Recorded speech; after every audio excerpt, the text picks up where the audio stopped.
But welcome, everyone. Welcome. It's really phenomenal to have everyone in our space again tonight. My name is Lux, for those of us that are still getting to know each other. And then this is Emily. And we are going to lead you through a handful of things this evening to keep our blood moving, our muscles and connective tissue nice and healthy, mobile and strong.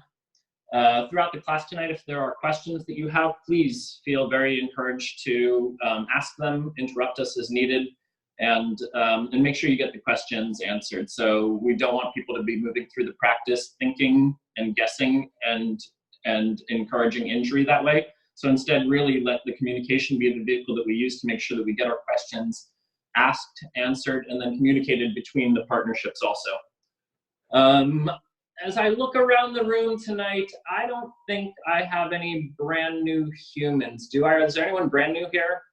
And if so, anyone that's brand new, like Nick, you're with people that know the rules. Basically, I just want to know, we don't have to go over like the hand signals or anything. I think we all know them, right? Right? Ben and Callie, you're my question marks. You know your hand signals? Yes? Excellent. Cool. All right. Hasn't done a Zoom class with you, and I don't remember everything, so. Okay, so I'll go over them again. Basically, if you do have a question, cover up your camera, and that will get our attention. We'll then call your name, and you can ask the question. If you just, the two most frequent ones that we get are to look at the demo again, so we've developed this hand signal for that. And if you want us to watch you, we've taken the cue from Jill and Aaron in their class, that if you want us to look at your next attempt, get close to the camera and point at your eye after you get our attention, and we'll look at your next attempt. So those are the ones that we're largely using that, and then just a general thumbs up to make sure that the technology is working and that we understand what's happening and that we're all on the same page. And then if I ask like multiple choice questions and only give you the option for a thumbs up just to like see it really get confusing, that's for my entertainment. And Emily's. That's Emily's entertainment as well. Yes, that is our entertainment.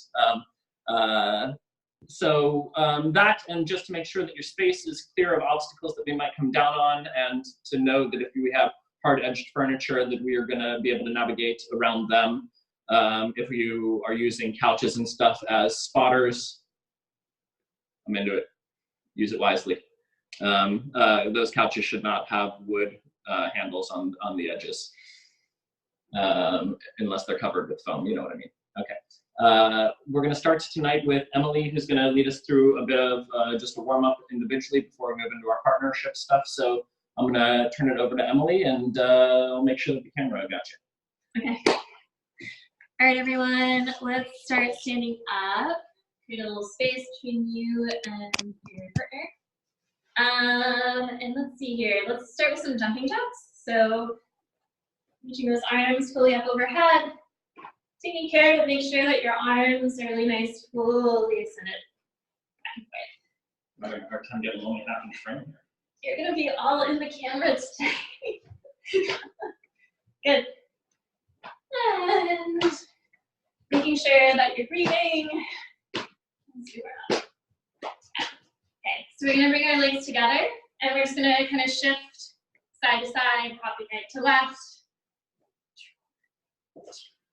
Last of the ski slopes. Totally skiing. And what month is this? I don't know. We're skiing. Okay. All right. From here, we're going to bring our knees together, but our toes together to touch, and then we're going to do this little dance, side to side. So toes in, toes out. I don't know if you can see my feet, but we're doing it. All right. Step those feet out a little bit wider, sink down into a squat. Reach those arms forward, and then inhale those arms up overhead, and they'll go between up and down. Yay! Let's do two more. Good. And last one. Keep those feet nice and wide and twist right to left. Letting those arms just relax and be.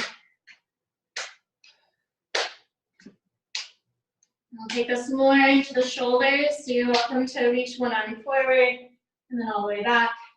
Up to you on the speed that you want to take this at. You can take it really small, or sorry, slow to get that range of motion, or you can go really fast. That's of interest.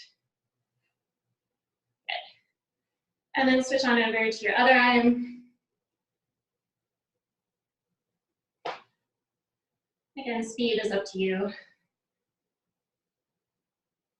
And take both arms up overhead, make fists with your hands, circle out those wrists.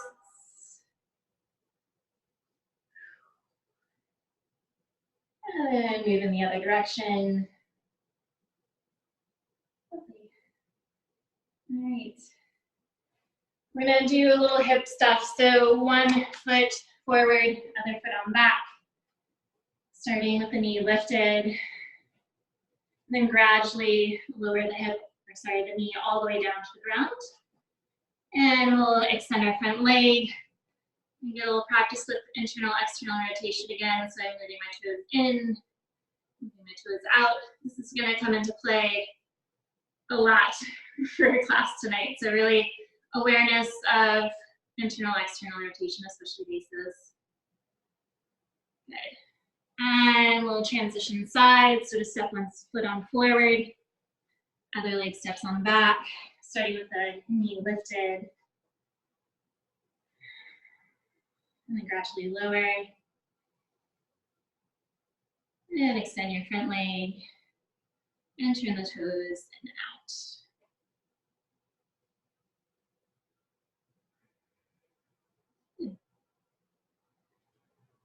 Let's step all the way forward.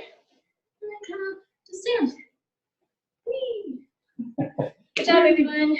And as always, if you have more personal needs for your body in these interim spaces when we're chatting and talking, take care of your own needs, move your body, stretch in ways that feel good.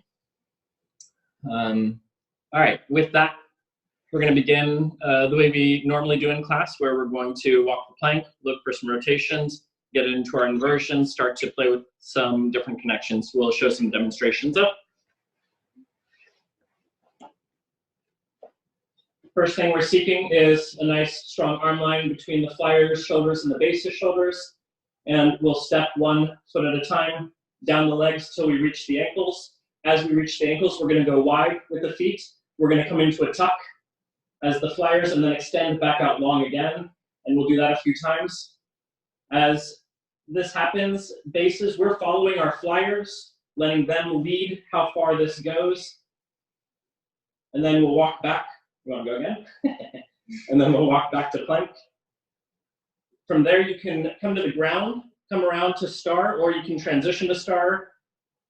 Does not matter, but we're looking for star. From star, we're going to make a shin to foot connection. As we make a shin to foot connection, the flyer's free leg is going to come between the base's legs, touch the ground, and then we're going to try to reverse that, getting the leg extended as the shoulders come underneath for stack before extension. Oh, and then on the back side, we can touch a reverse foot to foot connection and play with that on both sides. So just that in the beginning, walking the plank, looking at some swirls, getting into star, shin to foot connection, reverse foot to foot connection, seeing what range of motion we can play with there just to get calibrated with each other. Making sure that our hands are nice and soft. The majority of the weight stays in the base's legs for the star transition parts, and that we're breathing together, moving together, and not rushing each other. And if we start to feel that there's any tension there, check in with each other, slow it down, recalibrate, restart. Cool? Excellent. All right, your turn in 3, 2, 1. We're gonna look next at just some shoulder stands, and we wanna look at some range of motion in our shoulder stands. First shoulder stand that we're gonna do is just to establish the shoulder stand position, looking to make sure that we have the hands far enough down the flyer's back and that we're not too close to the clavicle of the flyer. As we take a grip, we wanna make sure that the flyer's cervical spine is neutral, not cranking down, looking at the base. We want this to be something that we can find a nice alignment all the way through the spine for this balance. Flyers, rather than trying to grip strong with your own arms on the base's arms, we want the hands to be pointed down toward the shoulders of the base, nice and soft in the grip. understanding that it's our ability as flyers to bring the shoulder connection over the hand using our abdominals to find where that center part is rather than really trying to force it with our upper body flyers. So if we can look for those qualities as we're showing this demo, that's what we're going to be looking for in your attempts. Once we've established the balance, we're going to start off with a very simple range of motion, just a little bit of rotation, a little bit of bend, and then independently, flyers can start to move hips and spines while the base holds still. For the first round, let's play with that. We'll start off in a front plank.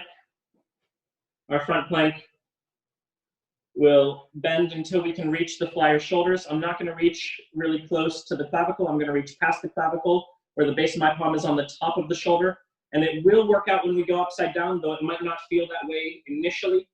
And we're going to find extension through the base of shoulders, softness in the base's hands, softness in the flyer's shoulders, but then strength all the way up through the flyer's body into the extension. From there, I'm going to just find some extension while I rotate in one direction, in the other direction. I may bend my elbows a bit and extend them, and I may do that off to the side and look for a range of motion that is balanceable here. So whatever is your range of motion within that, and then flyers can find a range of motion. See if we can find some twist, some pike, straddle, tuck, in different positions, seeing how we can move with the least amount of effect on the balance. All right, go ahead, come on down. And then I just want to show the mount one more time. There's one pitfall that we often see in this, and I'm going to mind this first, is that as bases are bringing flyers into shoulder stands, a lot of times bases will bring the arms toward the legs and then bring the legs out of the equation and have to move the arms back over the shoulders. But instead, we're going to move the legs toward the arms so that the stack happens over the base's arms and seek to find a bit more efficiency into the balance this way. So rather than bringing the arms to the legs, instead, I'm going to bring the legs to the arms, keeping the arm line stacked and moving in the preference of getting the weight over the arms. Cool? Yeah? Excellent. So just looking at a little bit of range of motion in our shoulder stand and establishing that shoulder stand to be a really comfortable place. So flyers, it is our job as flyers to really communicate this to bases. If it's not comfortable on the shoulders, bases aren't going to be able to feel that necessarily. So we want to communicate that.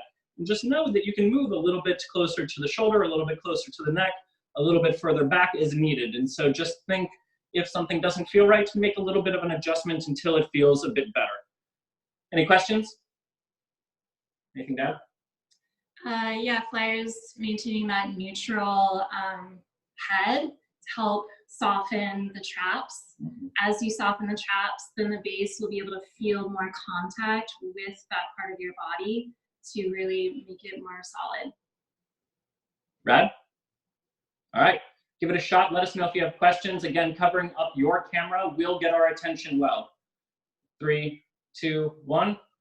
When we start to look down at our base, we start to expose the front side of our body, the clavicle, and it's harder for the base to stay connected to the back side where we have more control and ability to lock into the balance itself. And so just getting to the back of the body is important. Most of the transitions we're doing are going to come off the finger side of the body, and so the more that we have connection to the finger side, the better. The more that a flyer tucks their chin, the weight moves toward the back.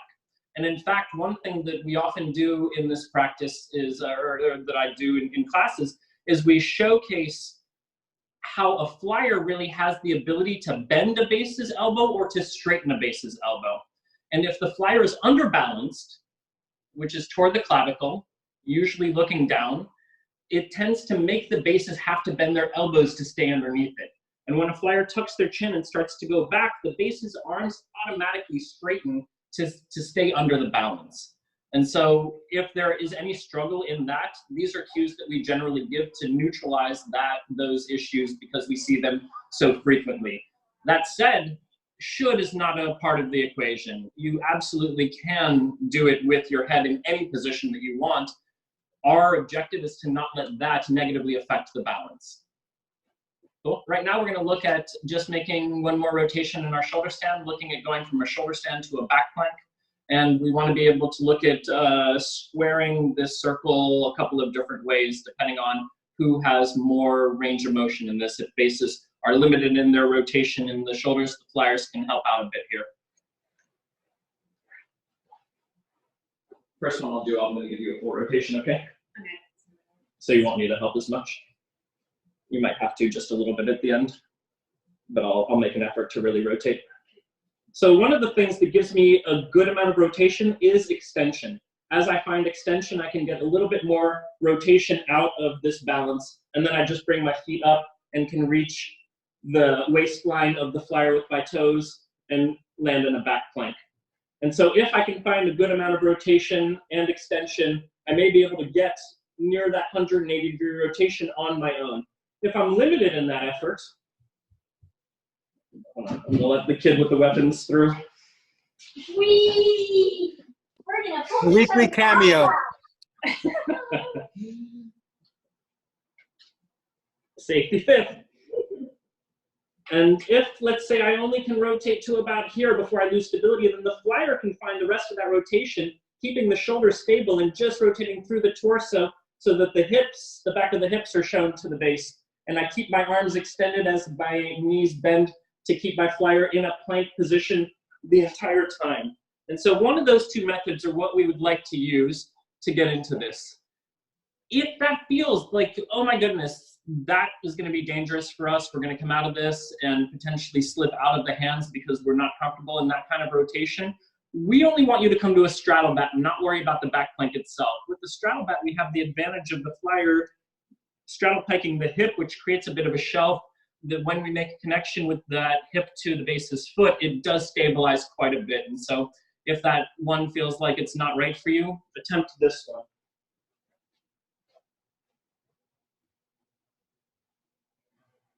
Same setup, same shoulder stand.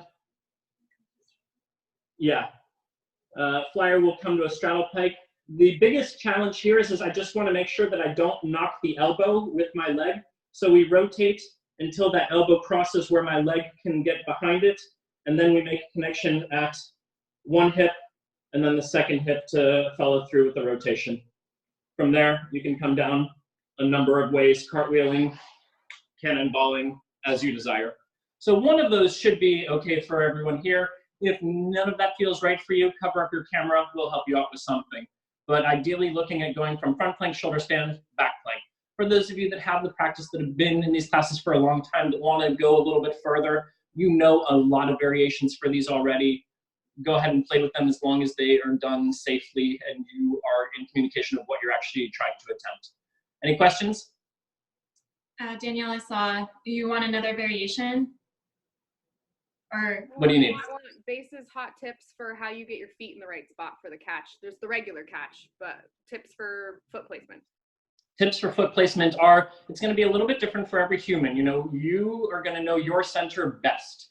And so your ability to communicate to your partner where that placement is will be something that might be a bit unique for you. But generally speaking, toes to the waistline of the flyer is as good a landmark as possible. Feet parallel to each other.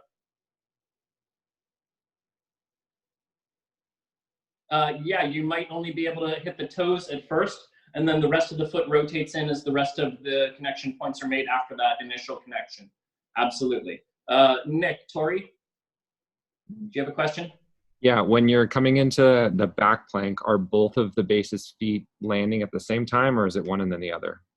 Ideally, both at the same time, but that depends on the amount of rotation you have. If you don't have enough rotation where only one foot can come in initially, that might be the case. But ideally, we're looking for two. Any other questions? Yeah, B. The rotation to straddle bat, was it just a basic rotation around? Truth. Okay. Yes. Great. Any other questions? Right. Excellent. All right. Give it a shot in one of these variations in 3, 2, 1. Good use of your mattress again. But Jacob, one thing I want to offer you is that when things start to feel like they're going off center quite like that, one of the best tools that a base has is to bend their knees. And really, as we do that, it automatically brings the flyer almost always, not always, but almost always right over your center. And so then Rebecca will fall onto you, not off of you. And that is, that's part of the role of a base, unless there's something that you're very specifically protecting, like an injury of your own. All right, any questions there? There's a lot of instability in that rotation. We saw a lot of people come down a lot of times, and that's the practice. We want to not discourage that. Coming out of these types of inversions with rotation and knowing how to safely exit them is something that everyone should be drilling and training as a part of our practice in general. And as we learn new techniques for new things, part of the learning process is also learning how to come out of it safely. So every time that you're coming out of it safely, you're continuing to reinforce good communication and practice patterns in your partnership. Cool? Cool. Excellent. That was a mic check when I said cool that time. I was just like, we working? Technology? Good? Excellent. Yes. Excellent. Phenomenal. Excellent. Cool. What we're going to look at next is a Ninja Star. Brand new thing. Just learned it last week for the first time ever, and it was super cool looking. You guys are going to be blown away by this one. It's like, it's a revolution. You've never seen anything like it. But really, we're looking at just a few things here. Most people already have the techniques for this. We're going to go over a couple of quick things, and then we're just using this as a calibration for something else. So we're not going to dive as deep in this as we normally would if we're looking to do the most proper of all Ninja Stars. We're going to let some of that go today. Can we go from this side? Does that work for you? Yeah. All right. So we're going to start off in an inside star. Our inside star goes toward this reverse front plankish position. Both of my feet are a bit internally rotated here. And then I bend one knee to stack the hip on top of the other. From there, we take our hand-to-hand grip. And the flyer starts to think back bend here, trying to not pike this leg. And here, now I'm externally rotated on the outsides of the glutes, on the sides to our first position again. And we're just looking to see if we can make that nice and smooth, making each one of these transitions of the hip switch of the flyer, the base's responsibility, and letting the legs and the arms really be the flyer's responsibility. The flyer's legs opening up, and then the flyer really doing a lot to do the back bend part of this. The base follows and really does more of the leg work. And that's it. And that's really one thing that we would encourage people to focus on as you're going through this is can the flyers really think that they're controlling the upper body and the upper part of this transition, going through that back bend position rather than through a straddle back? And then the base is really thinking more about the lower half of the body and how the base is using their legs to stack the flyer's hips to encourage the fluidity of this movement. If we can split the responsibility, we can usually focus on less to make things smoother and smoother. Make sense? I saw Danielle wave. Questions? Do you have a question? See it again? She wants to see it at 90 degrees. At 90? Okay, Yeah. got it. That's Yeah. a new All symbol. right, 90 degrees. Turn 90 degrees. I read that. I wanna see the fancy footwork of the catching foot. It's the work of the catching foot. So On which page? turning this way. The second foot that's harder. Oh, I might need to turn the other way then. I almost got you.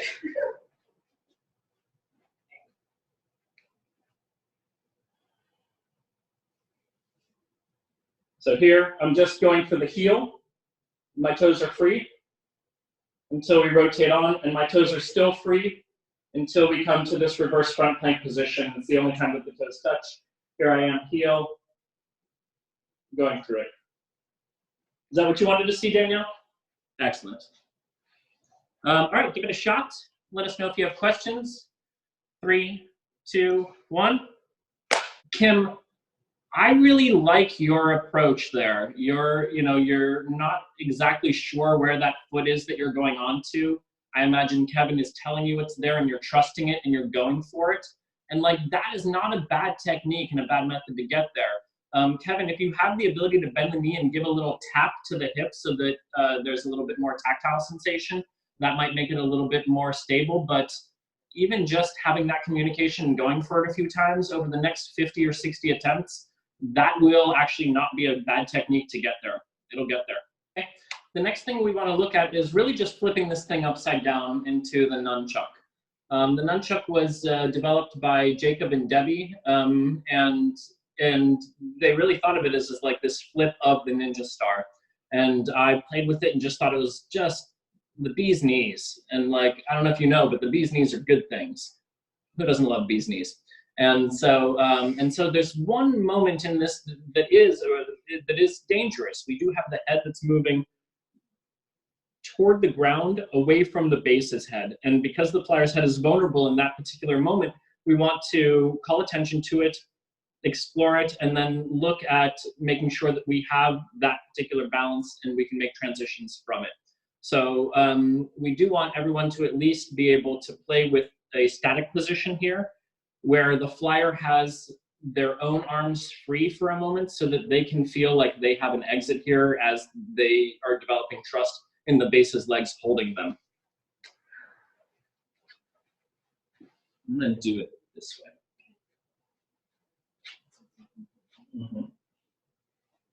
So from front plank, we're gonna do a very similar transition that we did before, but this time our internals and externals are on the opposite side. And this moment here is that dangerous moment. And so there's a lot of leg engagement and a lot of squeezing in of the flyer's legs. So I'm adducting strongly here to make sure that I'm squeezing in to the sides of the hips to be able to hold this position. From there, flyers are going to bend the elbows a little bit so that the base can have a little bit of upward pressure through the arms. Which way are we going? And then I bend one knee as the flyer presses into the opposite arm, and then we come back around to our front plank position. So I'm going to come around the back, internally rotate my hands to the sides of the hips, and then follow through, and we're looking to make this nice and smooth. Just want to make sure everyone establishes that position, and then we can travel through it.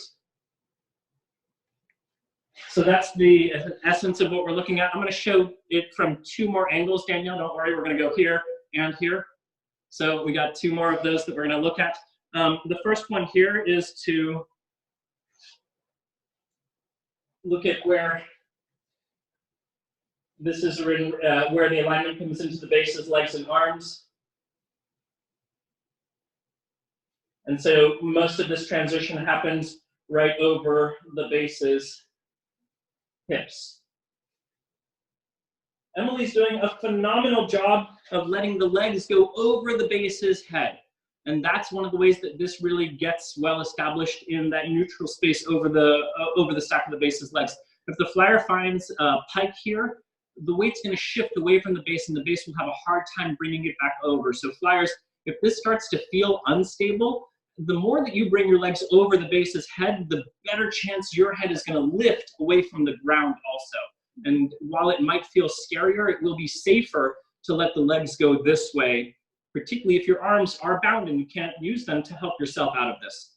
The last thing that we want everyone to look at is how the base's calves are used on the flyer's back. And we use this to slow down and stabilize the transition, but also to give some proprioceptive, tactile communication to our flyers so that they know where they are in space based on those contact points.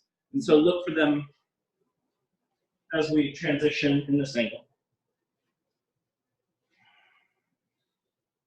So right here from the beginning, we're sliding down the calf, internally rotating to get to the glutes, hips. And then here we're sliding off the back of the calf to the shoulder as we come into these diagonals.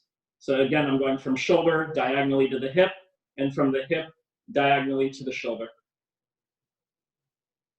Based on your proportions, we'll change a little bit how the arms are being used. I keep my elbows on the ground. This gives my flyer the best ability to be strongest in their arms. If I were to lift my arms off the ground and pin the flyer's hands to their shoulders, they lose a lot of power and ability to find fluidity and even be helpful in this transition. So one of the most common things that we cue in this is bases, get your flyer's arms longer. And so that will be the first thing that we're looking at here. And flyers, the first thing that we want you to think about is if you feel compressed, communicate to your base, to bend their elbows so that you can straighten yours out more. We do want to make sure that this is not done with bases arms straight out on the ground. We do want them to have some bend, so flyers, you have to negotiate a little bit here and maybe give a little bit of bend to your elbow as well. Those will be determined based on our limb proportions. You're going to figure out the math on that. Make sense? Well, we can demo one more time. Yep. Do you like that last angle, Janae? Cool. All right, we'll show that. For those of you that are ready, go ahead and give it a shot in 3, 2, 1.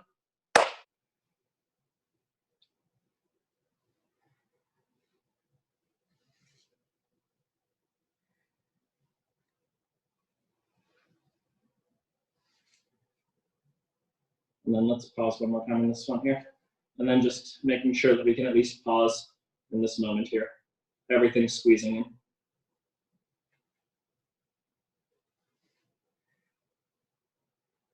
So we got the first half, the like going to the hanging upside down position. Can you just talk us through, show us again, then how you get back around to front plank? Yeah, absolutely. So let's take a look at that.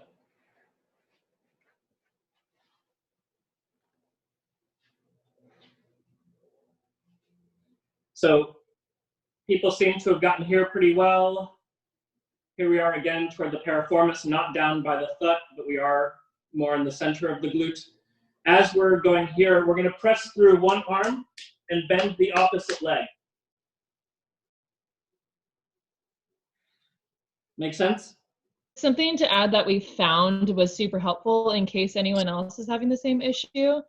If you're pointing your toes at all when you're going around, you're going to catch clothing or not get anywhere. And so opening up your foot so that the pad of your foot is what's sliding around is actually what's making it successful for us.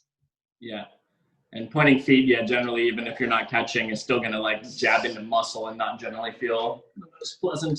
Yeah. Oh, and then there was the one thing that Emily, that let's just show that, because this was, I think, something that will really help a lot of fluidity in this transition, is that as we're coming around this backside here, this hand here does deliver across.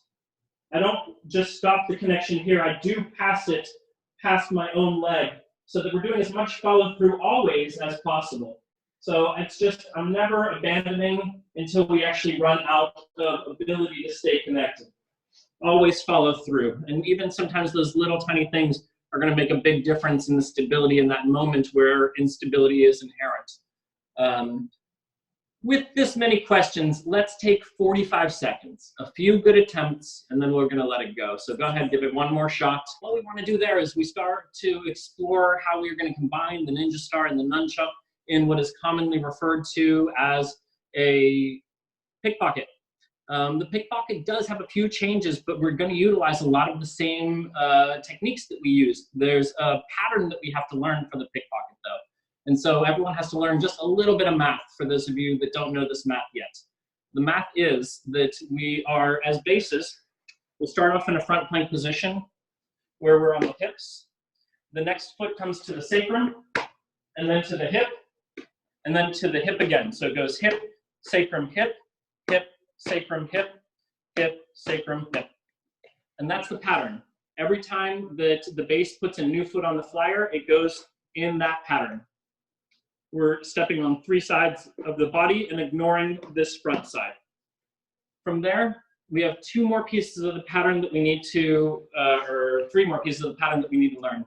The first one is that we're learning that each time we make a connection between the hip, the sacrum, and the hip, whichever way we rotate it, the new connection, the receiving foot, is going to match it. So if we catch in an external rotation, we rotate to an internal rotation, the toes will then meet the toes. That will go external until we can bring the next foot in external, heels to heels, toes to toes, heels to heels, toes to toes.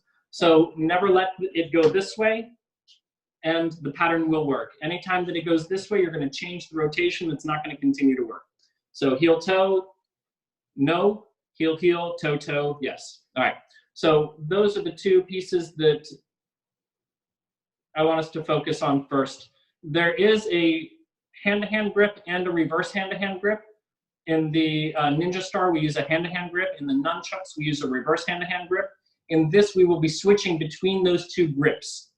And what we want to have everyone do is just get through a few steps of this. So the ones that we want to see first are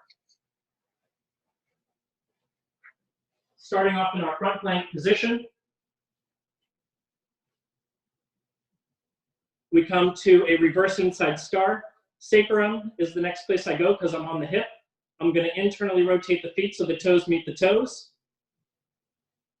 From there, I'm going to go to the hip, heels meet heels.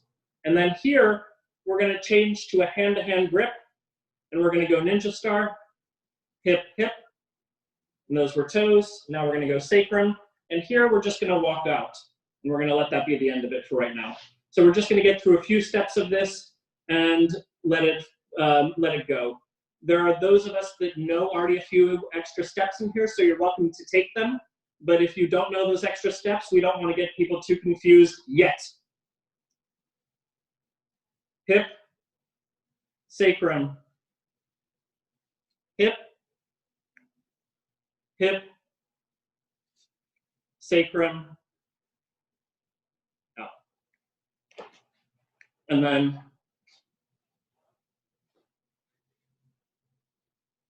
toes to toes, heel to heel, toes to toes, heel to heel, exit. And one last thing will be the hand grip, reverse hand-to-hand grip. Every time the flyer's head goes over the base's head, we switch our grip. So here we have the reverse hand-to-hand grip. Until the flyer's head comes over the base's head, we switch the grip to hand-to-hand. When the head comes over again, we switch to a reverse hand-to-hand, and that's as far as we're going right now. We can walk out. So it's just a ton of math to find a very fluid movement.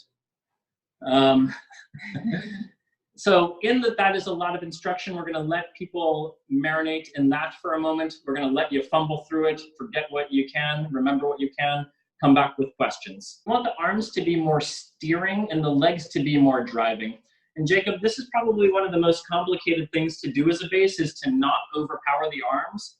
But right now you got a little bit too much in your arms. I want your elbows to drop a little bit, maybe even bring them to the ground, just so that Rebecca doesn't end up pinned with the hand by the shoulder too much. But beyond that, I just want both of you to really focus on how we can keep the focus on the legs and out of the arms some. So as you're stepping that foot to the second glute, your toes are ending up about here, but instead really think that your toes are going to be here. And then when Rebecca rotates onto the side of the hip, you don't run out of foot. Running out of foot is like story of my life. It's like running out of cheese. It's like a tragedy.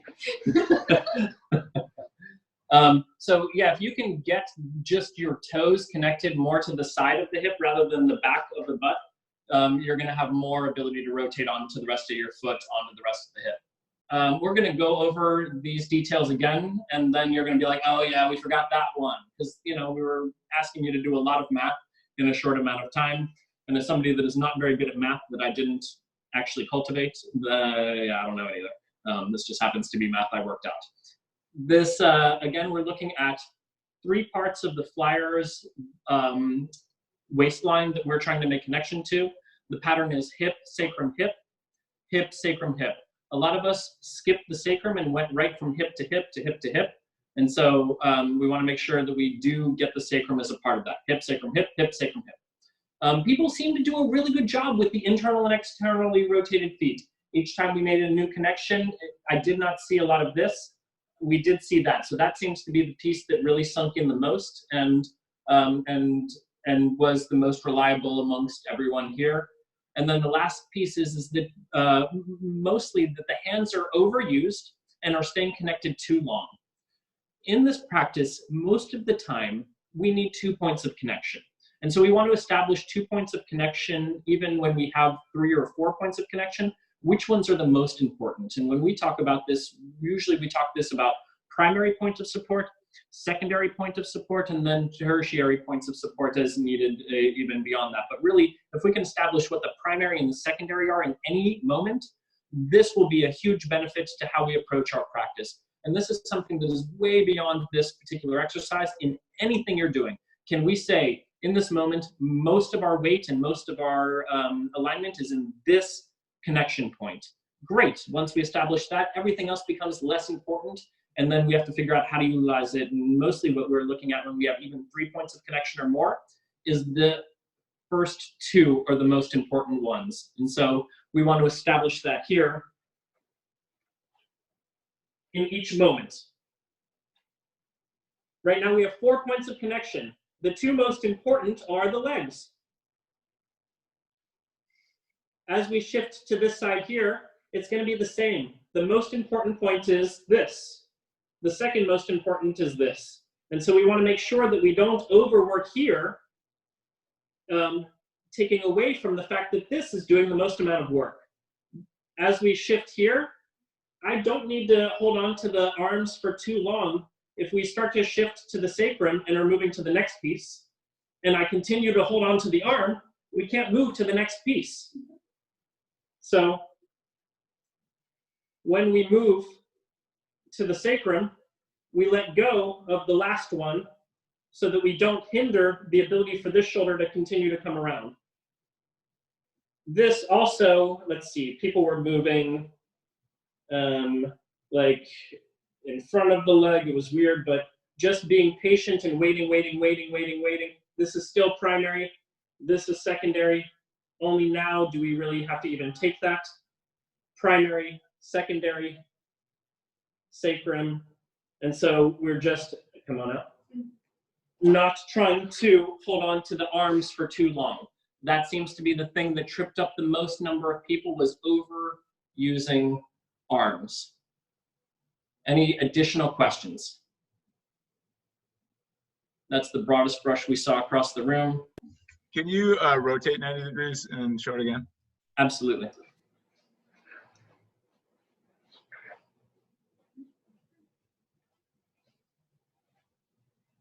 In this, the legs are always going to be primary. Arms will be secondary. Here we want to, once we have established 4 points of connection, we can release 1. We still have these 2 points as the primary. This arm is helping out, but we don't want to hinder the rotation by holding on to the arms too long.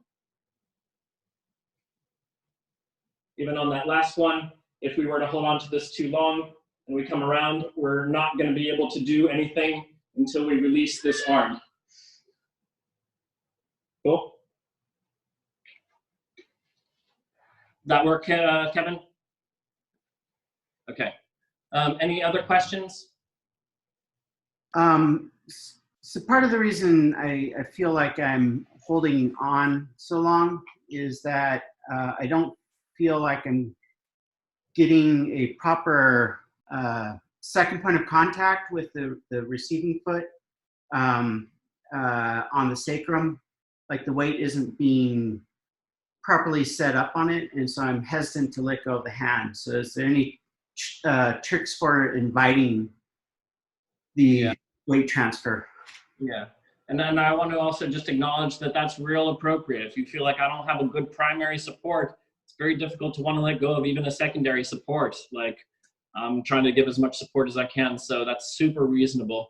The things that we can do to help try to get that support a little bit sooner is that as we're going, we want to look at how much buoyancy we have in our knees. So in this moment here, if I'm all the way extended, I'm not going to be able to get to that sacrum very well. So I bend the knees so that I can make that connection point. And if I have to bend the knees even more, I'll bend the knees even more to get there and keep the rotation even low if that's what it takes to get these connection points here and feel like they can be done. I'll bend my knees to make it so that it doesn't feel like it's rotating away from me and I can't make those connections. Do you think that'll help you, Jacob? Okay, cool. So I want everyone to give this a shot. There's one last piece is really to this entire thing, which is probably the funkiest part. It's the most unstable part, is the last step. The last step requires the flyer to be already set up in a good position because it is a blind catch for the flyer, and the flyer just needs to have the hands in a place where they will work out. And so, yeah, put on those moose antlers. This here is like our basic position, and you don't need the thumbs in the ears, but we do want to have the hands overhead in this position. When we do this, we're going to be set up so that the base can go ahead and take and swoop that arm connection around.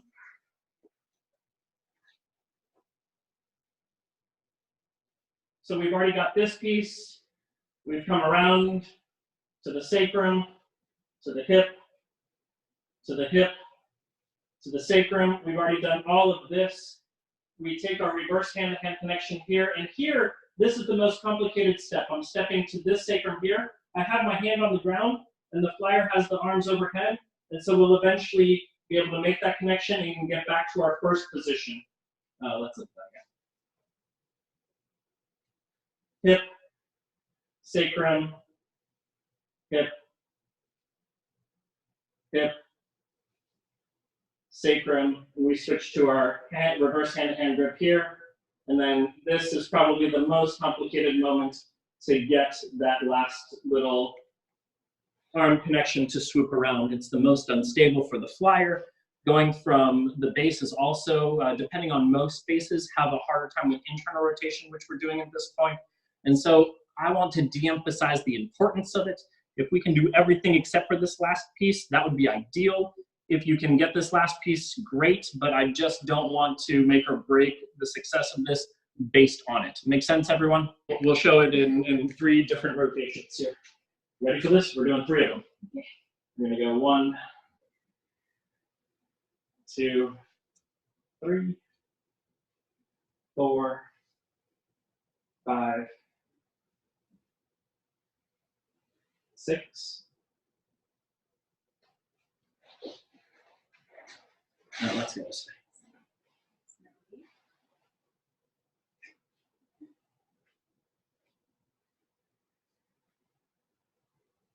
I'm still using my calves on the back to slow this down. Emily's doing a great job of changing leg position as needed here with one bent knee.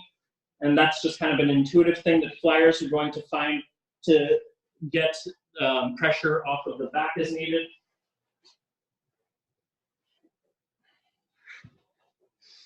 I'm gonna head it off the mat.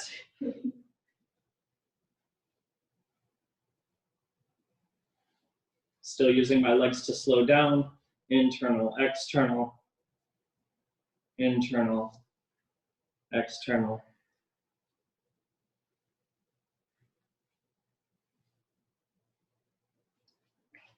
We want to take a look at a pose. Those of us that were in class last night, we did work on the same pose last night.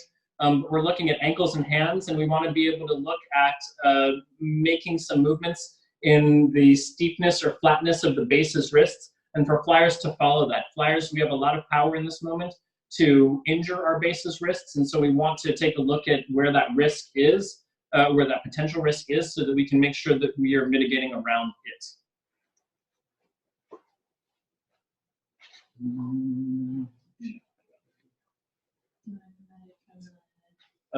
From throw. Yeah, let's go from throw. So in thrown, I'm going to take a grip on the ankles and I'm going to bring my index fingers on the shins. That gives me a little bit extra leverage. And then I'm going to keep my wrists nice and steep. And that keeps my flyers in a pretty tight tuck position. Now I can flatten this out a little bit. Try not to swing the arms as much as possible. We use our abdominals. And so we can flatten out this grip. And the flyer changes where the shoulder is in space in relation to the knees. And actually, yeah, flyers holding onto your knees is a great way to stabilize this. And then you can even hug it in a little bit. You move the shoulders closer as the bases bring that angle steeper, steeper, steeper, steeper. It's only completely unnerving for flyers, so no big deal.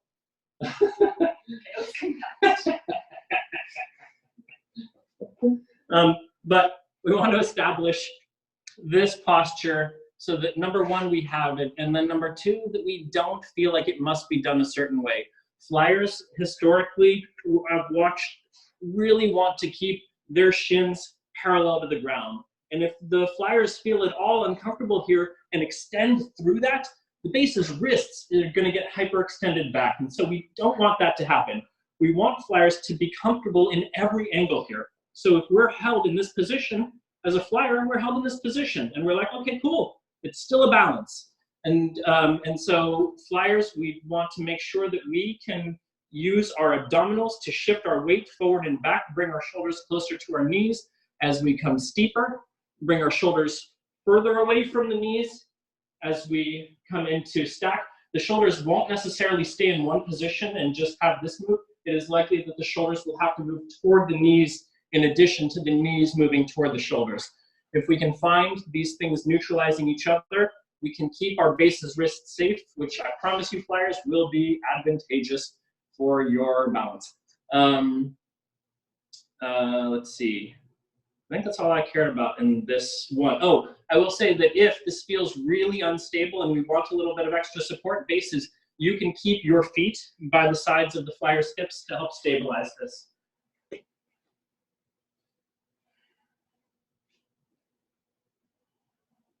Ideally, we do not have the flyers holding onto the feet, but we do have the base's feet that can be right behind the flyer or right to the sides of the flyer to help stabilize this as we move through these ranges of motion. I imagine a lot of flyers are going to want the feet behind them. Cool?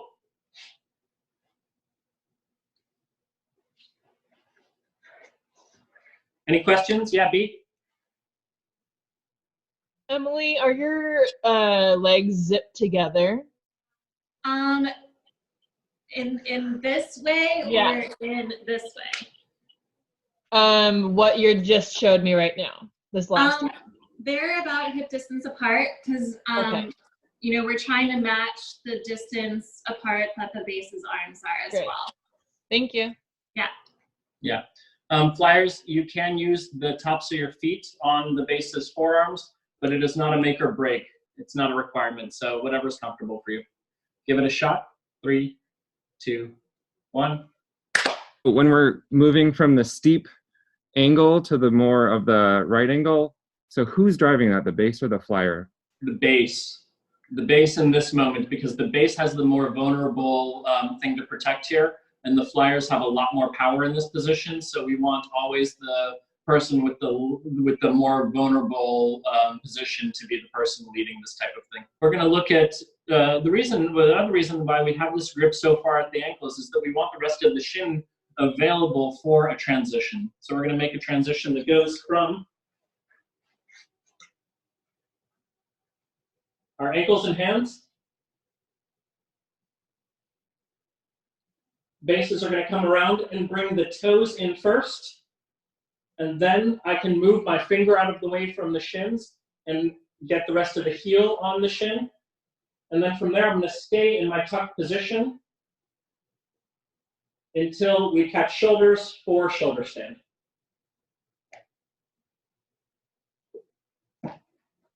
So we're going to look at just those couple of transitions there.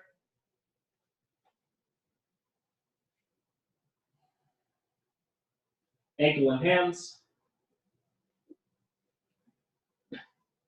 Sorry, that was a big movement. First, I make connection with the toes, or the balls of the feet more accurately, and then rest into the rest of the foot. The flyer continues to pour the weight forward here. Anybody need more extension? Okay. Okay. And then I only extend the legs to help the flyer move into the inversion. Cool? Any questions? All right. For those of you that have it, you can go from that shoulder stand to biceps and feet. Everyone give it a shot in 3, 2, 1. Once you're at the ankle, you got the finger pointed up the shin. And as big a hands as you have, I know that your hand is not the size of that shin. My foot's the size of your shin, though. That's the only problem.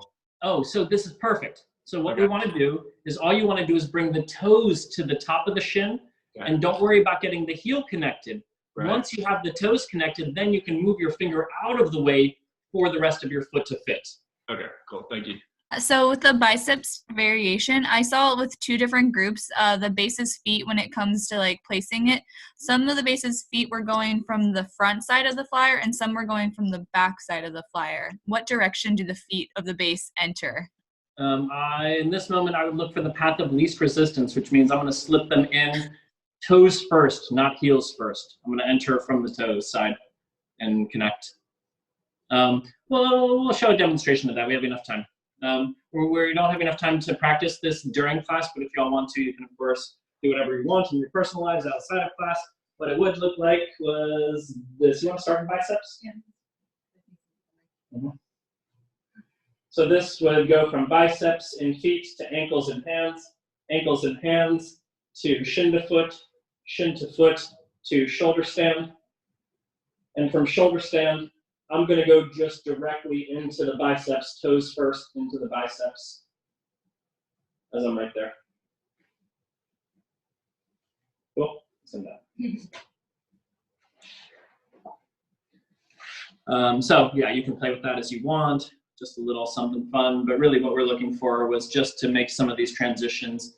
We wanted to really look at a bunch of different parts of the flyer's body and a bunch of different movements for the base, that we can look for some universals and some uniquities that are going to be fun for this particular class, but then some universals that these are transferable lessons that we use in other parts of our acrobatic practice. Really well done tonight. There's a spectrum of all kinds of success, challenge, giggles, and good communication when things started to get a little bit stressful looking. So from this perspective on this side, again, we're doing our best to understand what things look like in just observing communication without being able to hear it. But it looked good tonight. I do want to actually I'm gonna do a little wrap up and then I'll make a little announcement. It'll make it better for people to view this video in the future. But thank you all for being here. This class continues to just be phenomenally exciting and interesting for us. I love working with Emily, so thank you so much for participating in this with me. It's been just super to have all of you here, and particularly like that moment of watching everyone do Ninja Stars it really was. There was an ASMR. I felt it go right down my spine, and just there's a great little response that my nervous system had just watching everyone play with that piece. Please do stay in touch. Let's keep working on this practice. Let's keep making it better. Each week, the changes that we're seeing in this practice, we've been doing this for almost 3 months now, and the changes are palpable. We do see the shifts each week, and whether or not y'all are actually experiencing them, because the growth in ourselves is not always noticed in ourselves, I promise you, like, we're seeing leaps and bounds, not necessarily week to week, but definitely month to month, leaps and bounds in the practices of the people who are participating in this each week. So beautiful work. Thank you for being here, and we're grateful. Take a moment.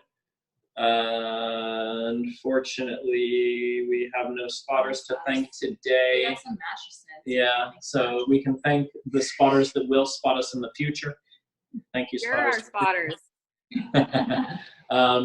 But thank your bases, thank your flyers, thank yourselves, and This was awesome. and thank you. Nice to see y'all. Yeah. Reach out, let us know what works best for you, how we can serve you, and we want to make sure that this does not stop, even if it changes. Thank you, Lindsay. Thank you, Love. Love you. You guys, thank you both so much. You guys rock. We'll miss And there you. is class next week. Next week we still have class. Yay! So we'll see you next week.